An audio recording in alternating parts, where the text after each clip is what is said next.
Хасан намын гишүүн Баясгалан гэдэг Тэрэгэнцэртэй жагсаалтаар орж ирсэн гишүүн 21 аймагт тойроо явж байгаа хөөх. Тэрэгэнцэртэй хүн шүү дээ.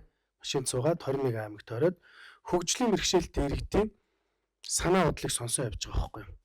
Тэг хүн сэтгэл байх юм бол хаач урж чадчих шүү дээ. Зүгээр юу саруул хүмүүс нь чадахгүй шүү дээ, тийм ээ.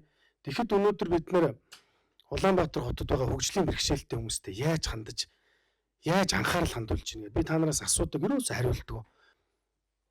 Тэр хүнд баярламар ч юм шиг өөрсдийнхөө хүмүүсийг харахаар ичмэр ч юм шиг.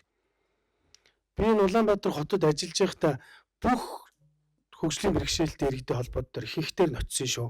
Асуудлуудыг сонсоод тодорхой асуудлуудыг шийддэг байсан. Зөвлөлийн урал хийдэг байсан. Ерөөсөө би байнга хэлж байгаа. Төрөөс тогтмол хайр гişиг хүртэх өстой 2 3 төрлийн хүмүүс л байдгийг. Нэгдүгээрт нь хөгжлийн бэрхшээлтэй хүмүүс.